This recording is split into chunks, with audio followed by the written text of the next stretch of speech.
सुप्रभात प्यारे विद्यार्थियों, कैसे हो सभी। आशा करती हूँ कि सभी अपने घर पर अच्छे होंगे। आज हम अपने हिंदी साहित्य का अगला पाठ करेंगे। जी हाँ विद्यार्थियों, आज मैं आपको कुछ नया दिखाने वाली हूँ। देखो, आपको मेरे पीछे आपको पहले तो स्कूल दिखाई दे रहा होगा, जिसको आप बहुत ज़्यादा मिस करते हो। ठीक है, इसके बाद हम चलते हैं आगे। देखिए विद्यार्थियों, ये है मानव संरचना। मानव संरचना यानी कि मानव के अंदर का शरीर। हमारा ये जो शरीर किन चीज़ों से बना हुआ है? इन हड्डियों से बना हुआ है। इन हड्डियों और जो हमारे अंदर की मांसपेशियां हैं, अंदर की हमारे शरीर की नसें, जो एक स्थान से दूसरे स्थान तक हमारा रक्त संचार करती हैं, वो सब इस शरीर के अंदर आती हैं। ध्यान से देखिए, इसे देखिए बेटा ध्यान से। ये क्या है? दिल, जो कि हमारे शरीर के रक्त को शरीर के सभी अंगों तक पहुंचाने में सबसे महत्वपूर्ण काम करता है। ध्यान से देखिए इसे। देखो विद्यार्थियों, इस चीज़ को ध्यान से देखो, कैसे ब्लड, हमारा रक्त पूरे शरीर में किस तरह काम करता है, कैसे ये दिल सभी शरीर के अंगों तक उसको पहुंचाता है। देखिए ध्यान से। तो मानव शरीर से संबंधित ही है आज का हमारा पाठ। तो जी हाँ विद्यार्थियों, अब हम शुरू करते हैं हमारा पाठ, रक्त और हमारा शरीर। रक्त का अर्थ है खून और हमारा शरीर यानी कि हमारे खून के अंदर इन दोनों का आपस में क्या संबंध है, जिसके बिना हमारा शरीर बिल्कुल नहीं चल सकता। चलिए पढ़ते हैं। दिव्या अनिल की छोटी बहन है। यूँ तो वह शुरू से ही कमज़ोर है, लेकिन इधर कुछ दिनों से उसे हर समय थकान महसूस होती है। मन किसी काम में नहीं लगता। भूख भी पहले से कम हो गई है। अस्पताल में उसे डॉक्टर ने देखा तो कहा, लगता है दिव्या के शरीर में रक्त की कमी है। रक्त यानी कि खून की कमी है। जांच कराकर देखते हैं। यह कहकर उन्होंने दिव्या को रक्त की जांच के लिए पास के एक कमरे में भेज दिया। वहां अनिल को अपनी ही जान पहचान की डॉक्टर दीदी दिखाई दी, यानी कि जो डॉक्टर उन्हें मिली वो उनकी दीदी थी। डॉक्टर दीदी ने कहा, कहो अनिल, कैसे आना हुआ? अनिल ने बताया, डॉक्टर ने दिव्या को खून की जांच के लिए अपने पास भेजा है। इतना सुनते ही डॉक्टर दीदी ने दिव्या की उंगली से रक्त की कुछ बूंदें एक छोटी सी शीशी में डाल दी और स्लाइड पर लगा दी। फिर अनिल से बोली, अनिल तुम कल अस्पताल से रिपोर्ट ले जाना। रिपोर्ट यानी कि जिसमें हमारे खून का बारे में लिखा हुआ होगा कि हमारे शरीर में कितना खून है। ठीक है। अगले दिन अस्पताल पहुंचकर अनिल ने डॉक्टर दीदी के कमरे से दरवाजे पर दस्तक दी। भीतर से आवाज़ आई, आ जाओ। अनिल ने कमरे में प्रवेश किया, यानी कि कमरे के अंदर आ गया।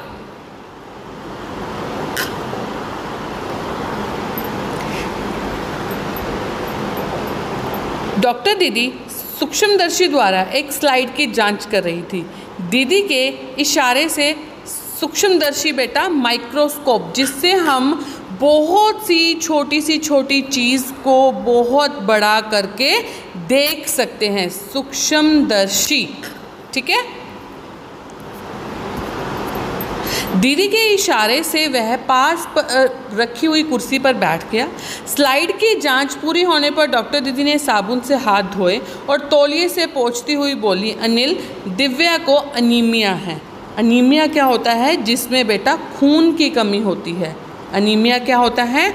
खून की कमी होना। चिंता की बात नहीं है, कुछ दिन दवा लेगी तो ठीक हो जाएगी। अनिल के मन में जिज्ञासा हुई। वह बोला, दीदी एक सवाल पूछूं? हाँ हाँ क्यों नहीं, डॉक्टर दीदी ने कहा।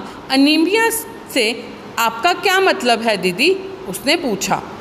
यह जानते ही तुम्हें रक्त के बारे में जानना होगा। यह जानने के लिए तुम्हें रक्त के बारे में जानना होगा, डॉक्टर दीदी ने कहा। फिर बोली अनिल, देखने में रक्त लाल द्रव्य के समान दिखता है, किंतु इसे सूक्ष्मदर्शी द्वारा देखने से यह भानुमति के पिटारे से कम नहीं, यानी कि इसमें इतना कुछ होता है देखने के लिए। अभी आपको पता चलेगा कि किस तरीके से पता चलता है हमारे शरीर के अंदर रक्त कम है या ज़्यादा है। मोटे तौर पर इसके दो भाग होते हैं, यानी कि हमारे ब्लड के अंदर, हमारे रक्त के अंदर, खून के अंदर दो तरह के पार्ट होते हैं, दो भाग होते हैं। एक भाग जो तरल है जिसे हम प्लाज्मा कहते हैं, एक भाग तरल है जिसे हम क्या कहते हैं? प्लाज्मा। तरल पदार्थ को, हमारे रक्त के अंदर तरल पदार्थ को हम कहते हैं प्लाज्मा। दूसरा है जिसमें छोटे बड़े कई तरह के कण होते हैं, कुछ लाल कण, कुछ सफ़ेद कण और कुछ ऐसे जिनका कोई रंग नहीं, जिन्हें हम विषाणु कहते हैं। क्या कहते हैं? प्लेटलेट विषाणु। हम पूछते हैं ना कई बार जिसको डेंगू वगैरह हो जाता है कि आपके कितने प्लेटलेट्स हैं, कितने नहीं, कितने हो गए हैं, कम हुए थे, बढ़े या नहीं। ये वही हैं जो हमारे रक्त के अंदर होते हैं। ये कण प्लाज्मा में तैरते हैं। इतना कहकर डॉक्टर दीदी ने सूक्ष्मदर्शी के नीचे एक स्लाइड लगाई, उसे फोकस किया और बोली, देखो अनिल, सूक्ष्मदर्शी द्वारा जो कण तुम्हें दिखाई दे रहे हैं ये हैं लाल रक्त कण। स्लाइड देखकर ये जो बेटा आपको दिखाई दे रहे हैं ये हैं हमारे लाल कण। ठीक है, स्लाइड देख मानो आश्चर्य से उछल पड़ा था अनिल। रक्त की एक बूंद में इतने सारे कण, इसकी तो वह कल्पना भी नहीं कर सकता था। वह बोला, इन्हें देखकर तो ऐसा लग रहा है मानो बहुत सी छोटी छोटी बालूशाहियाँ रख दी हों। हाँ दीदी, दीदी बोली, हाँ कण बनावट में बालूशाही की तरह ही होते हैं, गोल और दोनों तरफ अवतल, यानी बीच से दबे हुए।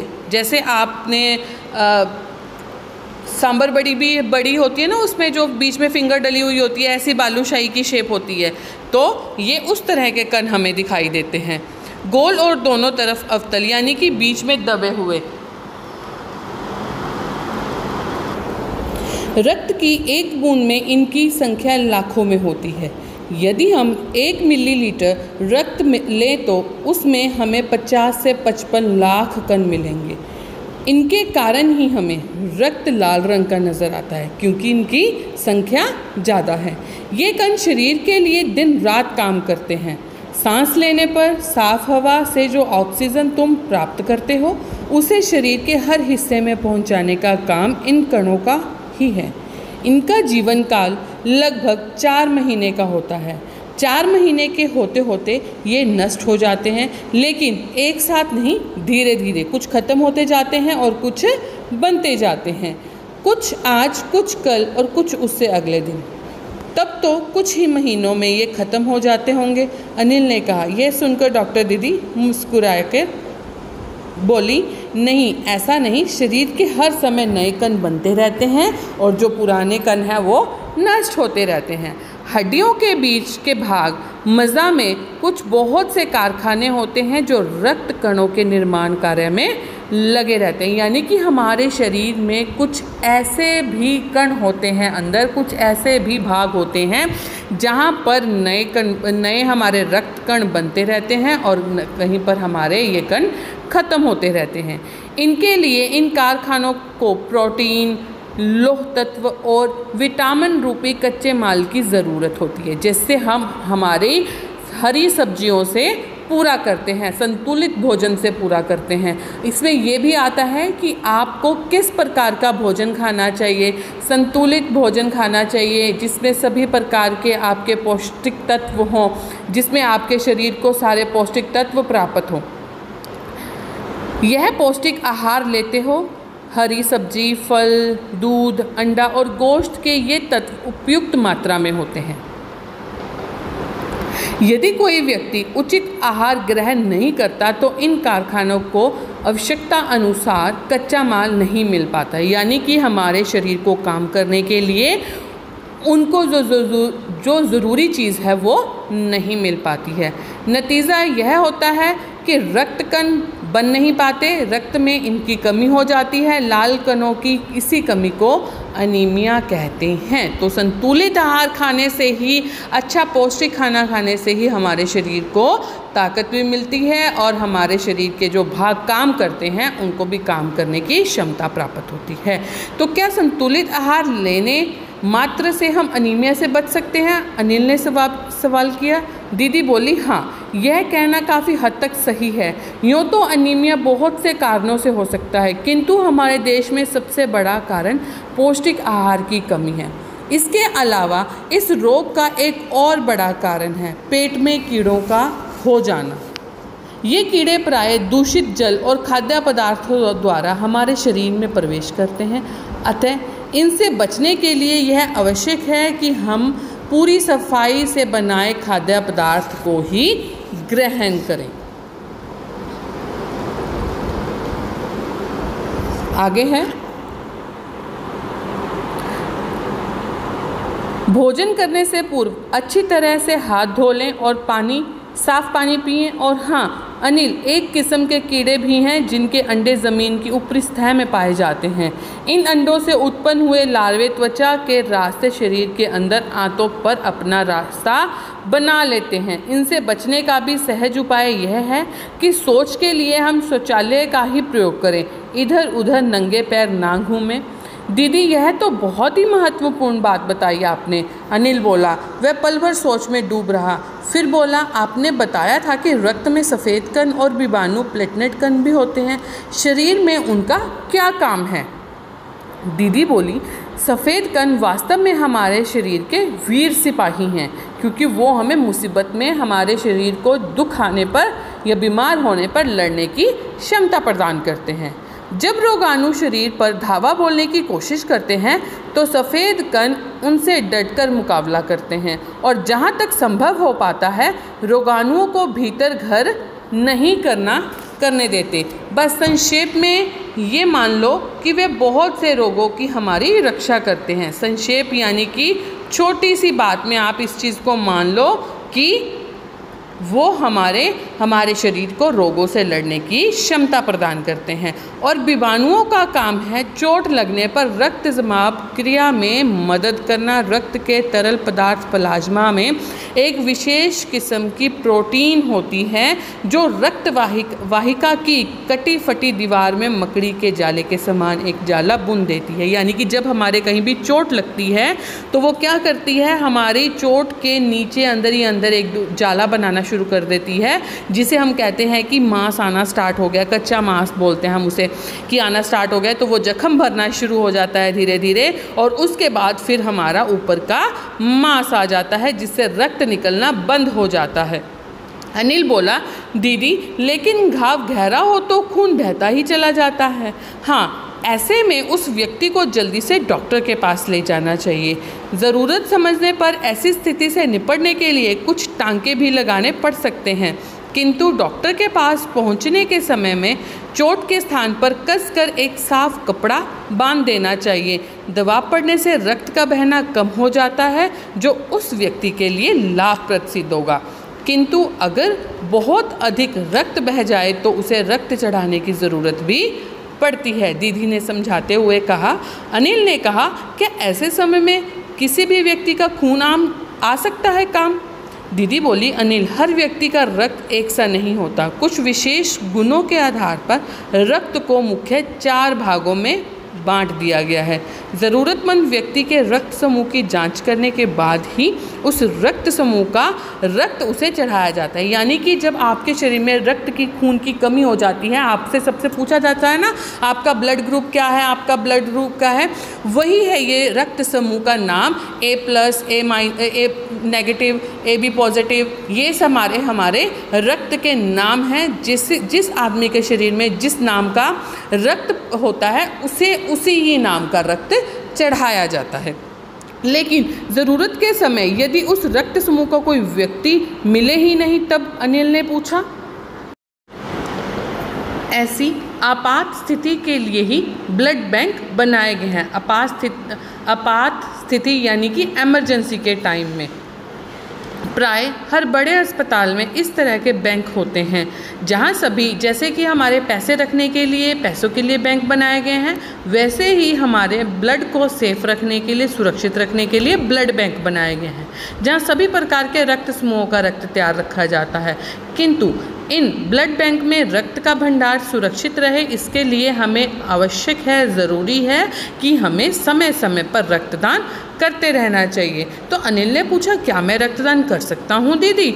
नहीं, अभी वह छोटा था। हमें रक्तदान कब करना चाहिए? 18 साल की उम्र से अधिक, और अगर हमारा शरीर स्वस्थ है तब। एक समय में उनसे लगभग 300 मिलीलीटर रक्त ही लिया जाता है। प्राय ये समझा जाता है कि रक्तदान करने में कमज़ोरी हो जाएगी, किंतु यह विचार बिल्कुल निराधार है। हमारा शरीर इतना रक्त तो कुछ ही दिनों में बना लेता है। वैसे भी शरीर में लगभग 5 लीटर खून ही होता है। इसमें से अधिक कुछ रक्त किसी ज़रूरतमंद व्यक्ति के लिए जीवन दान बन जाए तो इससे बड़ी बात क्या हो सकती है। दीदी समझाते हुए बोली, फिर तो बड़ा होने पर मैं नियमित रूप से रक्तदान किया करूँगा, अनिल कहता। दीदी ने कहा, शाबाश अनिल। डॉक्टर दीदी ने अनिल की पीठ को ठोकते हुए कहा। तो ये था हमारा चैप्टर रक्त और हमारा शरीर। इसके बाद हम करेंगे हमारे कठिन शब्द, वाक्य बनाओ और प्रश्न उत्तर। धन्यवाद।